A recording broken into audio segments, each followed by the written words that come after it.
Hello friends, welcome to mother's simple kitchen. আজ আমি বানাবো চিকেন আফগানি। এর জন্য আমাদের প্রয়োজন চিকেন। আমি 800 গ্রাম চিকেন নিয়েছি, 150 গ্রাম মতন টক দই, 100 গ্রাম ফ্রেশ ক্রিম, একটা গোটা লেমন জুস, 4 চামচ মতন চাট মশলা, 4 টেবিল স্পুন মতন কাসুরি মেথি। ফার্স্ট অফ অল এগুলো সব একসাথে মিশিয়ে আমি ভালো করে চিকেনটাকে মাখিয়ে ম্যারিনেট করে রেখে দেবো। নেক্সট স্টেপে আমি এটাকে কুকিং প্রসেসে যাব। এর জন্য আমি কড়াইতে ঘি নেব। এখানে আমি ঘি 50 গ্রাম মতন ঘি ইউজ করব। কড়াইটা একটু গরম করে 50 গ্রাম ঘিটা ঢেলে দেবো। তারপর আমি প্রত্যেকটা চিকেনের পিসগুলোকে নিয়ে এর মধ্যে দিয়ে দেবো, ফ্রাই করে নেব। এই গ্রেভিটা আমি পরে অ্যাড করব। চিকেনটাকে দিয়ে ভালো করে চিকেনটাকে এপিট ওপিট করে ভেজে নেব। এটাকে ঢাকা দিয়ে কিছুক্ষণ কুক করতে হবে। এই রান্নায় কোনো জল ব্যবহার হবে না। যদি তোমাদের মনে হয় একটু গ্রেভির দরকার, তার জন্য মিল্ক অ্যাড করবে। আমি এখানে হাফ কাপ মতন মিল্ক অ্যাড করেছি। চিকেনের পিসগুলোকে ঘিয়ের মধ্যে দিয়ে ঢাকা দিয়ে কিছুক্ষণ করে কুক করব।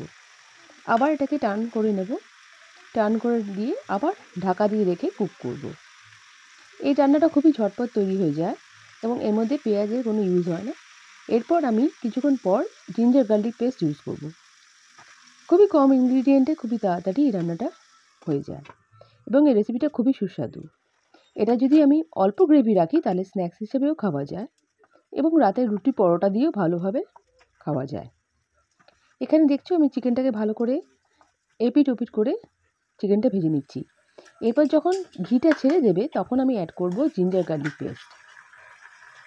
এখানে আমি 2 টেবিল স্পুন মতন জিঞ্জার গার্লিক পেস্ট অ্যাড করেছি।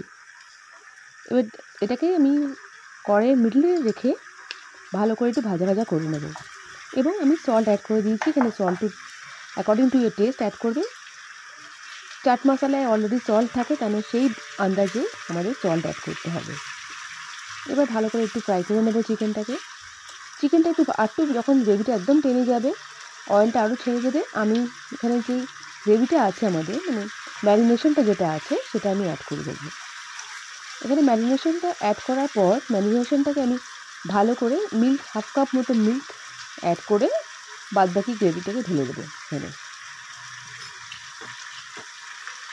দেখো এখানে অয়েল ছেড়ে দিচ্ছে, যখন ভালো করে ঘিটা ছেড়ে দিচ্ছে এখানে এখন আমি অ্যাড করব আমাদের ম্যারিনেট করা যেই গ্রেভিটা আছে সেটা। এই যে ম্যারিনেশনটুকু যেটা আছে সেটাই কিন্তু আমাদের গ্রেভিটা হবে।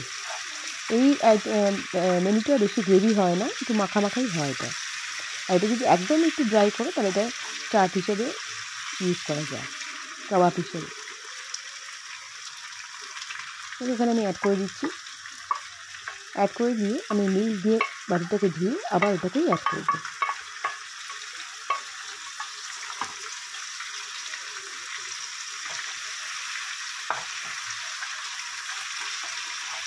এই রেসিপিটা বলতে পারো খুবই ঝটপট তৈরি হয়ে যায়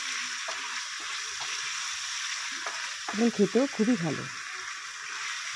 যারা খুব বেশি রান্না পারো না এবং রান্নাকে অ্যাভয়েড করতে চাও, তারা এই রান্নাটা অবশ্যই ট্রাই করবে। খুবই কম সময়ে এবং অল্প ইনগ্রিডিয়েন্টসের মধ্যে এই রান্নাটা হয়ে যায়।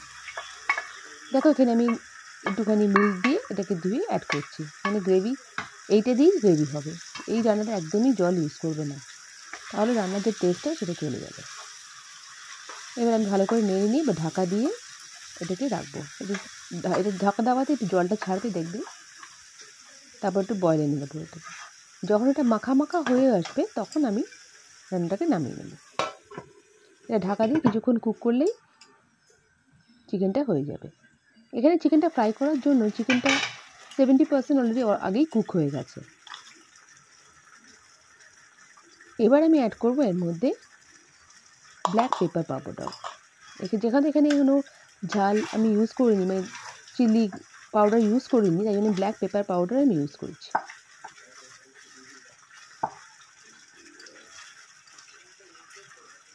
ভালো করে মিক্স করে নিতে হবে। তারপর আমি অ্যাড করব ধনেপাতার কুচি। ধনেপাতার কুচি এবং কাসুরি মেথি আবার একটু অ্যাড করে নেব। ব্যাস, আমাদের রান্না রেডি।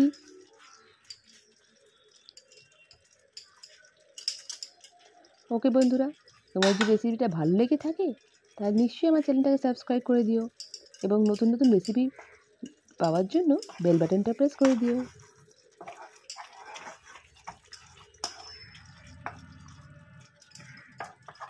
তোমরা কে কে এই রেসিপিটা ট্রাই করছো আমাকে নিশ্চয়ই জানাবে এবং এই রেসিপি রিলেটেড কোনো কোয়েশ্চেন থাকলে আমাকে বলো। ওকে, বাই।